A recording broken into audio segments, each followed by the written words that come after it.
है कि नहीं है?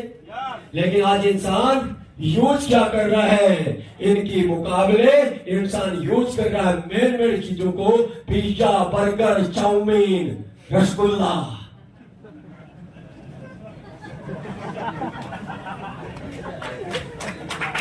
ये सारा का सारा उल्टा हो रहा है। थोड़ा पीछे जाऊंगा इनकी जगह। अब मैं आपसे जानना चाहूंगा बाबूजी, जो फ्रूट सब्जियों में अन्न के अंदर जो चीजें मिलेगी, क्या पिज्जा, चाउमीन, बर्गर में मिलेगा? उनके अंदर क्या होगा? या उसी तरह से होगा जैसे बाबूजी साइकिल चलाते हैं, बाइक चलाते हैं। बाइक चलाते आप बाइक चलाते हैं। बाइक किससे चलती है? पेट्रोल से। एक दिन उसमें डीजल डाल के देखना क्या होगा? इंजन सीज होगा। आपको बाइक की जरूर समझदार है कि उसको गलत चीज डालने में सीज हो सकती है। क्या आपने सोचा हमारे शरीर के साथ अगर गलत चीज डालेंगे तो क्या ये जिंदा रह सकता है? क्या ठीक रह सकता है? क्या यही कारण है कि आज के समय से पहले मोटे होना, बिना मौसम की बीमारियां होना, यही कारण है कि हमारे शरीर को जो चाहिए वो नहीं मिल पाता है।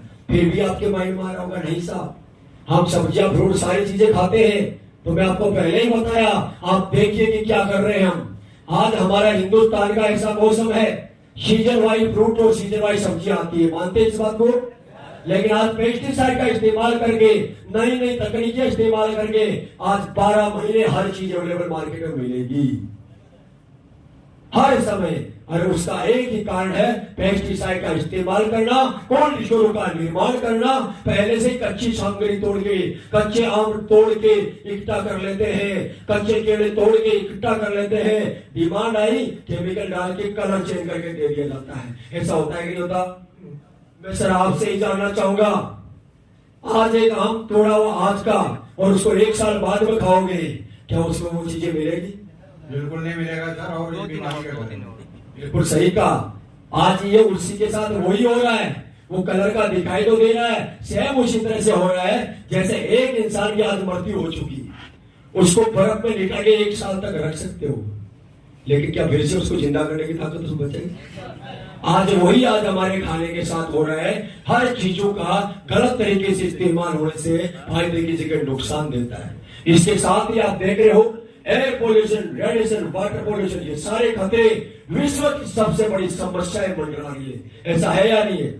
इसके साथ आए दिन खबरें सुनते हैं, मसालों में मिलावट, दूध में मिलावट, रिफाइंड में मिलावट, रसगुल्ले में मिलावट, हर चीज में मिलावट आ रही है कि नहीं आ रही? आ रही है या नहीं आ रही? अब आप सोचिए, क्या इन चीजों से हम बच सकते हैं? बच सकते हैं? बच सकते हैं? नहीं बच सकते। ये आप भी जानते हैं, मैं भी जानता हूं। और इन्हीं के कारण से आज भयंकर दुष्परिणाम इंसान को भुगतना पड़ रहा है। जैसे कि आप देखते हो, पिछले 5 साल का रिकॉर्ड उठा के देंगे तो सबसे ज्यादा मौतें हार्ट अटैक और कैंसर से हुई हिंदुस्तान में। आपसे जानना चाहूंगा बाबूजी, क्या यह हार्ट अटैक की कोई बीमारी है या क्या है? बिल्कुल सही कहा बाबूजी ने, हार्ट अटैक कोई बीमारी नहीं है, एक प्रोसीजर है। जिस तरह से हमारे पानी में फ्लोराइड की मात्रा ज्यादा हो जाती है, वो धीरे धीरे पानी के बर्तन में जमना होना शुरू कर देते, परत बना लेते हैं। इसी तरह से हमारे खाने पीने के अंदर अगर कोलेस्ट्रॉल की मात्रा ज्यादा होगा तो धीरे धीरे वो जमा होना शुरू हो जाता है और वो 70% तक आपको नुकसान नहीं करेगा। लेकिन जैसे 70% से ज्यादा इसका स्तर जाएगा, वो आपके प्रॉब्लम करना शुरू करेगा और डॉक्टर के पास जाएंगे तो बोले बाबूजी 70% ब्लॉक हो चुका है, या तो इसका ट्रीटमेंट तुरंत ले ले, नहीं तो कुछ भी। क्या वो एक दिन में हुआ? क्या नहीं हुआ। ऐसी बहुत सारी समस्याएं दिन प्रतिदिन बढ़ रही है। आप देखिए शुगर के पेशेंट, आज हिंदुस्तान में 7 लोगों को उठाओगे तो 2 को शुगर मिलेगा किसी न किसी तरह का। आज आप देखिए सबसे बड़ी समस्या है रातों रात लकवा मार जाना, मोटापा जैसी समस्या है। आज से 15 साल पहले जाते थे बच्चे मोटा बढ़ाने के लिए डॉक्टर के पास बोर्ड लगे मिलते थे, मोटा होने के लिए संपर्क करें। आज बोर्ड उल्टा हो गया है, वजन घटाने के लिए संपर्क करें। और रात को 11 बजे बाद में जितने टीवी चैनल है हर के ऊपर एक ही एड आता रहेगा, हर एक वेट घटाने वाली मशीनों की चर्चा चलती रहती है। ऐसा है या नहीं है? इसके बाद में आप देखिए हाइपोटेंशन, छोटे छोटे बच्चों को चिड़चिड़ापन, हड्डियों का खोखला हो जाना, कैंसर जैसी समस्याएं। आज हिंदुस्तान कैंसर की राजधानी बनता जा रहा है भयंकर तरीके से, क्योंकि जितना ज्यादा केमिकल उतना ज्यादा कैंसर का इसको बढ़ता जा रहा है। और इसके साथ चिकोटियों का खोखलापन हो जाना, 40 साल के लोगों का घुटना जवाब दे चुका है, किसी को कमर प्रॉब्लम, किसी को घुटना प्रॉब्लम, ये सारी समस्याएं बढ़ रही है नहीं बढ़ रही। इसके साथ ही गाइनिक प्रॉब्लम, नाम लो उतनी प्रॉब्लम है। एलर्जी, आज हर घर के अंदर एलर्जी का पेशेंट मिलेगा, किसी को धूल से, किसी को धूप से, किसी को नींद से। ऐसा हो रहा है या नहीं हो रहा? ऐसा हो रहा है या नहीं हो रहा? हो रहा है या नहीं हो रहा?